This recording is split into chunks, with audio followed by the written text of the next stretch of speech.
Hello, this is Alec Kerr, the film critic for the Conway Daily Sun. This weekend I saw I Love You, Man, starring Paul Rudd as a guy who's always had girlfriends but no guy friends, and now that he's engaged to Rashonda Jones, must find a best man. Now he has a brother, played by Andy Samberg, but for some reason he doesn't consider him an option.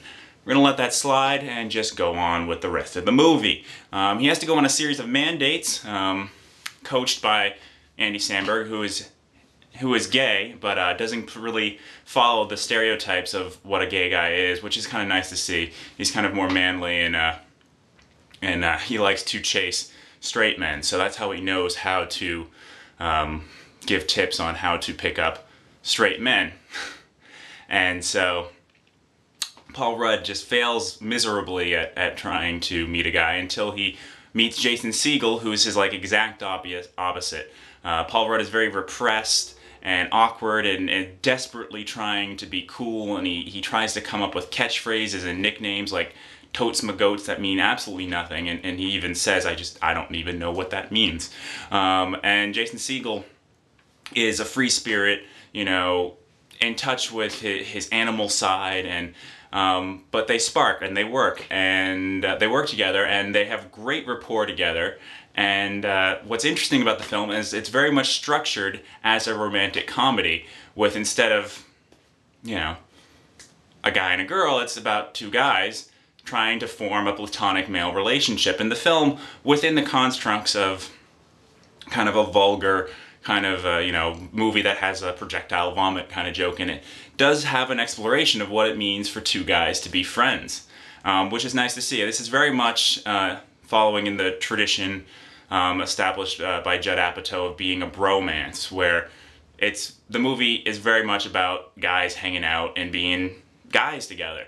But this one really does take it to the next level, with their relationship really almost being like a romantic relationship. And it works, and there's great supporting players.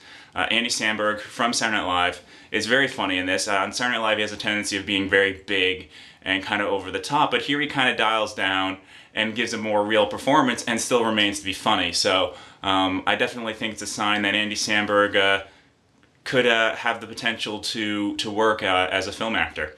And Paul Rudd is great. Because speaking of supporting players, he's been a reliable supporting player in movies from, Anchorman to Knocked Up to Forgetting Sarah Marshall last year, which Jason Segel starred in and wrote.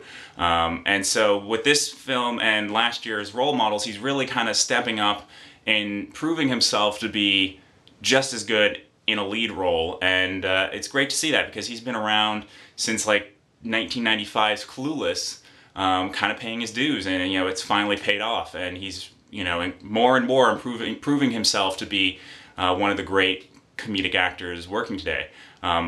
Back to the supporting players in this film, though, you also have Jamie Presley and Jon Favreau as a bickering couple that's very funny. J.K. Simmons and Jane Curtin as Paul Rudd's parents, underused but very good. Rashonda Jones as the fiancée, kind of an underwritten role, but she's very funny, and I think this was kind of her first major film role. She's been on The Office, and she can definitely do better with an even larger role. But yeah, if you don't mind a little crass humor, this is a very sweet film at its core, and you should check it out. Anyway, this is Alec, and keep watching.